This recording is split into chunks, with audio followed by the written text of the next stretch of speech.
sejahtera. Saya, Nur Salsabila Muhammad Syazwan, melaporkan secara langsung dari Karnival Pendidikan Digital Musa Digi Eduverse yang sedang berlangsung di Dewan Dato' Arifin Said, Kesedah Gua Musang.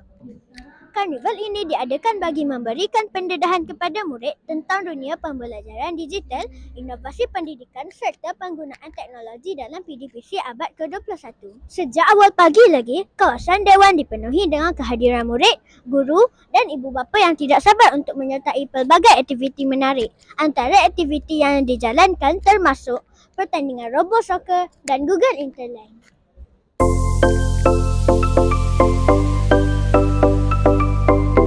Ayuh kita menemu bual seorang pegawai yang terlibat secara langsung dalam karnival ini. Pegawai yang dimaksudkan ialah Timbalan PPD Sektor Pembelajaran PPD Gua Musang, Encik Muhammad Hisham bin Ramli. Bersama saya pada hari ini ialah Encik Muhammad Hisham bin Ramli, Timbalan PPD Gua Musang. Assalamualaikum Tuan, apa khabar? Waalaikumsalam, Alhamdulillah. Bolehkah jelaskan apakah tujuan utama Karnival Musa Digi Eduverse ini diadakan? Assalamualaikum. Tujuan utama Karnival Musa Digi Eduverse ini dilaksanakan adalah untuk memberi peluang kepada anak-anak kita di sekolah untuk merasai suasana pertandingan yang melibatkan robotik dan aktiviti digital yang lain. Juga memberi peluang kepada anak kita untuk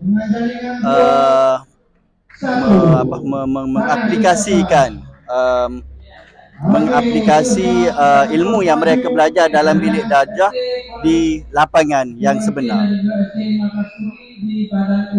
Terima kasih kepada Encik Hisham bin Ramli atas perkongsian yang sangat menarik tentang karnival ini.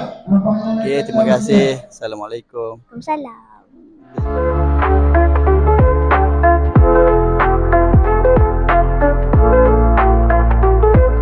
Seterusnya, marilah kita menemu bual seorang guru SK Serangi 2, Cikgu Rosli.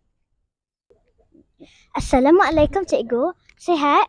Sihat, Alhamdulillah. Boleh Cikgu nyatakan apakah harapan Cikgu terhadap murid-murid yang menyertai pertandingan ini? Harapan Cikgu untuk murid-murid yang menyertai pertandingan ini adalah memperoleh kemenangan. InsyaAllah kemenangan yang paling tinggi, iaitu tempat pertama jika ada rezeki.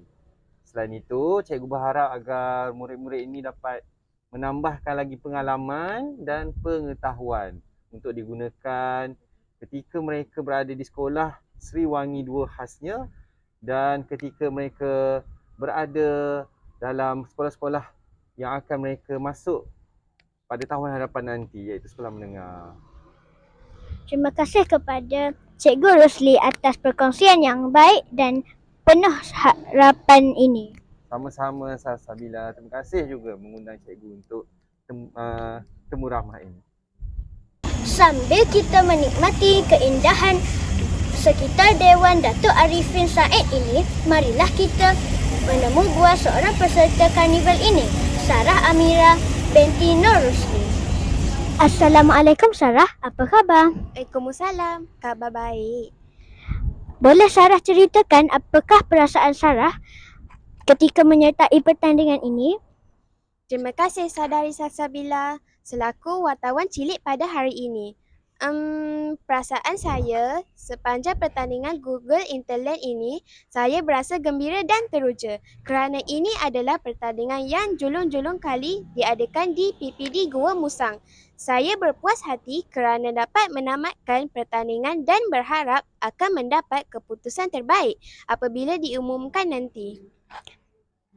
Terima kasih Saudari Sarah atas perkongsian yang sangat menarik. Sama-sama.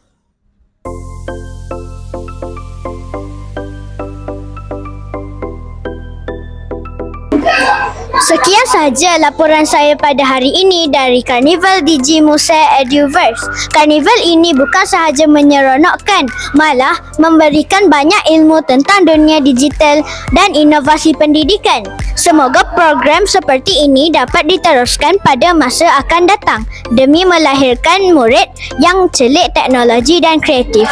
Saya Nur Salsabila melaporkan untuk TV PSS SK Serangi 2. Sekian, terima kasih dan jumpa lagi.